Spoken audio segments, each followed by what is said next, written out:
The evolution of Joshua Block, better known as World of T-Shirts, has been nothing short of shocking. From a bright-eyed kid filled with wonder about the world, to someone plagued with narcissism, ego, and demons that he has no control over. Joshua Block has gone from viral to volatile, and it only happened in the span of a couple years. Even though Josh is now at the height of his popularity, he is still at more risk than ever, mainly from himself. Not much is known about Josh's early life other than he lost both of his parents. Joshua's mother passed some years ago from cancer, and he claims that his father is in rehab for his own problems, leaving Josh to spend a lot of time with his grandpa, and that would be the place that he would start his TikTok journey. The story really picks up around the time that Josh was 18. He started posting content to TikTok like candy reviews and dancing videos. These videos would do well for him, but it was nothing in comparison with what was to come. Because one day, on a trip into the city, Josh would film a video that would be his most popular to date, singing Empire State of Mind, particularly the Alicia Keys verse.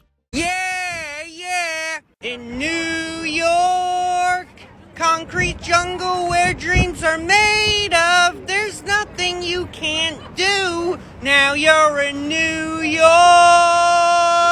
Josh was a resident of New York, and he found the city to be a great place for filming content. He would still film videos of him dancing in his grandfather's kitchen, which in my opinion are some of his best videos ever, but now he would venture out into the streets of New York to give people a taste of the city. And by filming numerous of these singing videos, he gained quite the following on TikTok. Millions of people had seen his Empire State of Mind video and were craving more. Slowly but surely, Josh veered away from the dancing and candy review videos of old, and more on things that he did in the city. Josh was dedicated to creating content, posting numerous TikToks a day, a lot of them doing very well, so he became a recognizable face around the streets of New York, and people would start to stop him and ask for pictures or just to say hello, giving us just a little glimpse into what was to come. Or better yet, go to Yeah, you're that guy. You're that guy, right? You're that guy, though, right? Yeah, okay. Dude, do your thing, man. Messing up my video. You're good, man. You're good. You're good. Keep him in the video. With the increased popularity came an increase with ego for Josh Block. He was charging outrageous prices for fans who wanted to film TikToks with him or take photographs, even telling a lot of them just flat out no. Josh enjoyed the perks that came with his increased popularity on TikTok, but also really disliked the drawbacks, like being noticed in public and bothered. During all of this, Josh came in contact with a man named Michael Quinn, recognized as the very first of Joshua's social media managers. Michael Quinn is a man in his 40s who tried to start a career of his own on social media, but it never took off. He lived in New York, so seeing Josh's popularity, he decided to seek him out, and they have been quote-unquote working together ever since. Fans of Joshua's question the amount of help that Quinn is actually giving him, and the amount that he is profiting off of all of this. In my opinion, Quinn has been one of the two most transformative things that have happened to Josh, the second being him turning 21 and being allowed to drink. There is a massive difference in Josh post-21 and before 21, because as soon as he started drinking, he never stopped. In the beginning, it was a social thing. He would go out to bars with Quinn and meet fans, but it quickly turned into an everyday thing, and this would only get worse with time. When Josh turned 21, that's when things really started to pop off. He and Michael Quinn had devised a way to extract even more money from Josh's fans. They called it the World of T-Shirts New York Tour, which really just consisted of Josh taking people who paid for this to his favorite bars, deepening his connections to Quinn as well as drinking, and worsening him in almost every possible way. As I'm sure many of you guessed, the tour quickly turned into a hotbed hotbed of trollsome behavior. But these were before the days of put the fries in the bag. People were doing different things to get a reaction out of the captain, which he now called himself because of his love for his sailor's hat, which he would wear everywhere, even on his tour. And during one of these tours, someone found something that finally got to Josh. Something that has now become a years-long tradition in the World of T-Shirts universe, and that's stealing Josh's hat. Someone's beating him. Someone's beating him. What? Where's the hat? Where's the hat? The red guy in the red. In red. Where is it? Where? Somebody stole it! Who would want to steal a f***ing hat? Quinn was mainly in charge of setting up these tours. I think he knew what they would eventually turn into for Josh, but didn't care, because that just made them even more successful. Michael Quinn liked to present himself as someone who was really helping Josh, occasionally saying that he was going to help him cut back on his drinking, but his actions showed a completely different intent. Michael Quinn would film Josh at his absolute worst. Some of his most controversial moments from this era were filmed by Mike Quinn, including Josh saying some absolutely terrible things. But there's still one controversy that I haven't talked about yet, and it's honestly the one that turned my opinion on Josh. It's known as the fish incident. One day while fishing with a fan of his, Josh would catch a bluegill and stomp it for absolutely no reason. He could have easily released it, he could have even eaten it. But no, he just decided to do that and let it be. The thing that gets me about it is just how happy Josh seems while he's doing it. Josh isn't the most expressive of people, so when he has a reaction like that, he's feeling some big feelings. I can't show the clip here on YouTube, it's out there though, and in my opinion, it's one of the worst things he's ever done. Things like this had cemented Josh as an infamous character online. He was now no longer the innocent guy who was eating candy and dancing. He was the man that did what I just previously mentioned. All of this led him to being lumped in with other infamous characters like Chris Chan and Daniel Larson, and that public opinion of him led to some pretty wacky moments, like the time that he actually met Daniel Larson. Daniel Larson had been convinced by a troll that Grace Vanderwall was staying in New York City, and that by traveling there he could meet her. I think a big reason why Daniel was manipulated into taking this trip was the meetup with Josh Block, because much to Daniel's embarrassment, this would happen, and Michael Quinn would film the whole thing. Say hello, this is Joshua Block. What's up? Let's see you shake hands. Shake hands, guys. Hold on, let me get it. Hi, Daniel. Good to see you, buddy. How you feeling? What's it like to meet Josh in person? New York, concrete jungle where dreams are made of. I made it happen. Now you're in New York. New York, concrete jungle where dreams are made of. There's nothing you can't do. Now you're in New York. Code issues are code black. I'm Cole Black, right? Cole Black. You're not a code black. How come Pete's Tavern makes such good marks? They have the best margarita maker in the city. I always get marks when I'm at Pete's. Things were changing rapidly for Joshua Block. He was now only a couple of years into his TikTok journey, and he had done so much, and changed so much. The popularity combined with the drinking, I believe, had a very negative effect on Joshua, because he would begin to have the meltdowns that he is now synonymous with today. In the beginning, they were few and far between. Personally, I believe most of them went unfilmed, but this was not the Josh that we had seen when he was singing Empire State of Mind. This was a completely different person, with a completely different attitude. Yeah,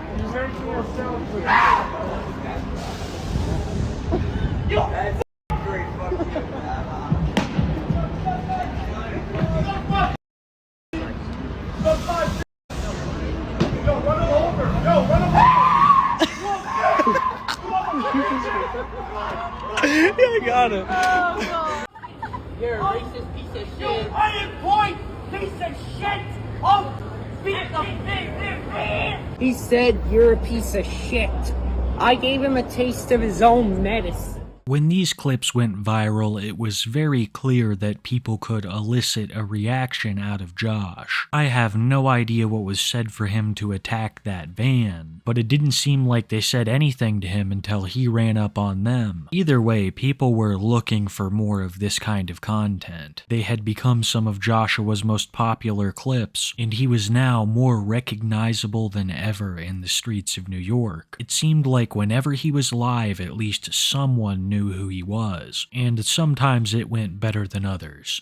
In a dictatorship, they're gonna ban TikTok in the US. What am I gonna do? What am I gonna do? It's my only source of income. What the hell is happening right now? They're gonna ban TikTok in the US. It's my only form of income. It's my only source of income. Shut the fuck up! I'll sue you for millions of fucking dollars. You know what? I'm moving to a different car. Fucking jerk. I'll sue your ass. I can't do this anymore. I'll fucking sue the government if that bill passes. I'll sue the government. You fucking unemployed bitch! I'll fucking sue you! He punched me. He punched me. He freaking punched me. The guy punched me. Who punched you? Some guy punched me. I was watching your live. Nobody fucking punched you. Yeah, he did. Events like this led to Josh being highly critical of the United States. He blamed all of the problems that he was having on the citizens, and not his infamy, which was now global. One thing that I haven't mentioned yet about Josh is that he's extremely fond of traveling. He has been to numerous countries around the world, and seems to think that he is far safer from trolling there than over here, which was proven wildly wrong during his trip to Iceland.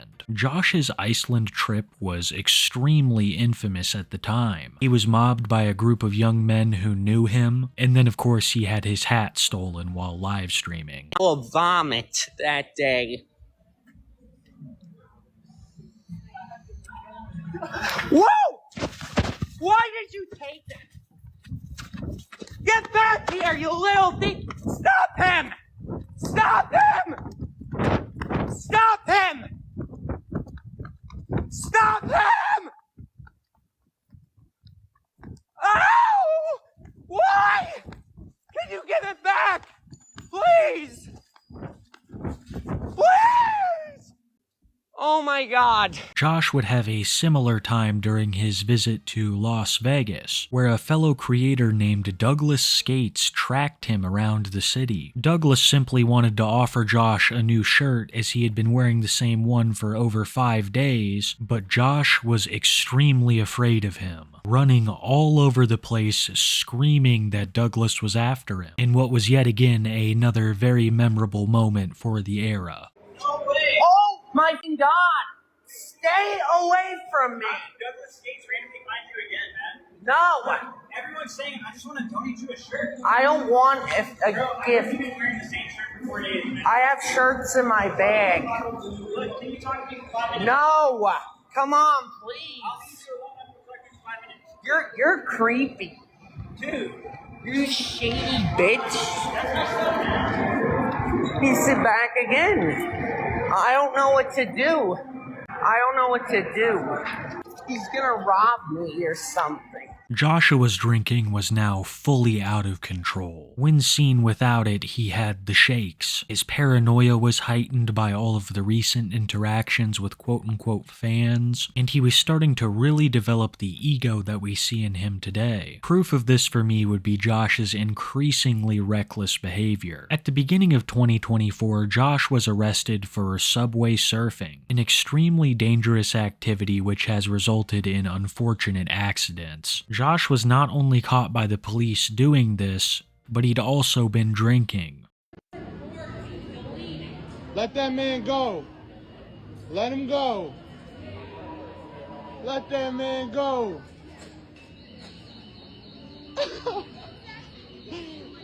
Oh, they got him. They got him. It seemed like he was let off with a warning in all of this, and I think he might have actually taken the advice because I haven't heard of him doing it again. And I think maybe that was because Josh was now seeing levels of success that he had never seen before. Josh's tours were increasing in popularity, and so was he. The previous year he was a relatively niche name, but after multiple freakouts and ever-increasing amounts of lore, Joshua had become very well known on TikTok and social media as a whole. And this would attract some very clout-hungry individuals, one in particular changing his life drastically. A man named Jason Eitzler, also going by Mr. Based, a member of the streaming group IP2. Based was an IRL streamer and saw the potential in having Josh on his streams. They were both from New York, so it was relatively easy for Jason to find Josh on the street during one of his tours. After finding Josh, Mr. Based would livestream their encounter, which was anything but friendly. I didn't take your hat. I didn't do anything to you. Scram! Can I be your friend? You can't come on this event. Scram! I'm not coming on your event. I didn't take your hat. I could have taken it, you know it. I didn't do it. I'm a good guy. I didn't accuse you of it. No, everyone told me to take your hat. Now you should be my friend. I have a small YouTube channel. You have to leave. And you're a very large TikToker. You have to leave. I'm on my knees. Please help me. Please help my channel. You have to leave. I'm begging you, help my channel. Hey, come on. Get him. Get out of here, man. Get him. You didn't pay for this event, man. Get him. Get him. Come on, man. Make it. Here. Do something. You're ruining the tour for all of us. You're not allowed to hit me. Come on, you know that. You just hit me. I don't care. I don't care. I'm just trying to get a reaction. I just want to be your friend. Go. Please don't yell at me. Go. Swear to God, I accept the lawsuit. Shake my hand. Go. Do you want to do a boxing match? No. I'm 56 years Go. old. Make it. I'm 56 years old. Run.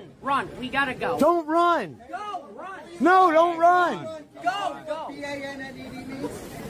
I gave it back. I took the hat and I gave it back. I'm a good guy. I'm gonna call the f***ing police on It's a free country. I'm walking home. Oh my God. He just threw his drink on me. All right, now you've got problems, young man. Get over here. You're going to apologize to me. Run, you little bitch. I think the social hierarchy around Josh is so fascinating. First, you have his managers controlling everything. Then you have these people who are on his tours but seem to take up this enforcer role, like that guy in the hat who was telling Mr. Based to get away. And then there's just the rest of us peasants. The funny thing about all of this is that you wouldn't imagine from their first meeting that eventually these two would stream together frequently, and that Based would almost replace Quinn as Joshua's manager. And if you know anything about the history of Jason Eitzler, it's an extremely scary thought. I'm not going to go too deep into it, I'm just going to give you the cliff notes. But decades ago, Jason was a literal pimp in the streets of New York. He made his fortune this way. But this isn't why Jason is not only despised on the internet, but also in the streets of New York. It all has to do with the tragic passing of Julia Sumnicht in 2010. 2010. Julia had met Jason's roommate Zoltan at a club in March 2010. Julia would accompany Zoltan back to the apartment that he shared with Jason, and at some point during the night, she passed. Both of them went to court for this, but only Jason managed to wiggle out of it. The crazy thing is that Jason admitted to taking the same substance that was found in Julia. This is why Mr. Based is despised everywhere. These allegations are damning, and I personally have no idea how he got away scot-free. But this would be the man who would start managing Josh in more aspects than just his social media. After a very long time of trying to convince Josh to collab, eventually he caved, and would accompany Mr. Based back to his apartment, where they would hold some of their very first live streams together, giving us a taste of the madness that's to come. I don't! Jerry Cola just subscribed on YouTube. What is your problem? You want my hat? I'll give you my hat. Ah! No, you're breaking my camera, Josh. God, Want my hat? I'll give you my hat. Oh, stop it. Hey! No! Ignore them. Just Get out! I'll sue you and have you arrested. Arrested! You want to go to jail? Jail? You know what jail is? How is it still doing that? Stop, Josh. $15, Josh. You'll never be an artist, you unemployed rat. How am I still getting calls? It's on airplane mode! No, it might not be it. Stop it. Please stop it, Josh. Josh. How am I still getting calls? No, Josh, please stop. We're recording. I'm smashing my phone. No! Come on, sit down. No, Aaron. No! Come on! No! Josh and Based weren't just live streaming in his apartment, though. In the last clip, you could see them in a music studio. There was a brief period where Josh and Based were trying to release songs much like Daniel Larson. Nothing of note really came of it except for the streams in the studio, where they wrecked the place and Josh raged at donations. Something else Jason really enjoyed was to go out on the streets and live stream. Jason knew that Josh was perfect for the format. His poor reactions to TTS and unfiltered personality would make him a content machine. And I gotta admit, sometimes Josh would take it pretty far, but it would be nothing compared to what we are about to see, because it was time to put the fries in the bag. Put the fries in the bag is probably the most popular saying in all of World of T-Shirts lore. What started out as Josh insulting a fast food worker turned into the bane of his existence. Put the fries in the bag really means that you're putting someone else down for lack of success. So when people started saying this to Josh, he took it very personally. In the past, during rages, Josh has screamed at the top of his lungs that he is a sole proprietor, but also that he only makes 60 grand a year, which ironically he sees as a bad salary. I don't know why people telling Josh to put the fries in the bag bothers him so much. He has likened it to a slur for him, which I all find pretty hypocritical when this started by him telling a random fast food worker to do it themselves. In the beginning, people very rarely said it to Josh. They were more just trying to be funny and say hello, but like I said before, he never took it well. You put the fries in the bag. I'm gonna kick your butt! She wants your hat sent $10. That's Don Bardick's sister. Never say that to me again, bitch! Will Browning just subscribed on YouTube. He told me to put the fries in the bag. Josh thinks that by someone saying put the fries in the bag, he is immediately entitled to violence. It doesn't matter if you're a man, woman, piece of property, Josh will go for you. But I'll admit, it's also kind of half-hearted. I think that he's just trying to scare people. This doesn't mean he hasn't gotten people pretty good before, though. And as it was said more and more, Josh's reactions would get worse. No! Get back! No! Stop triggering him! Get back, Josh! No, please stop! Stop it! Yes, you did!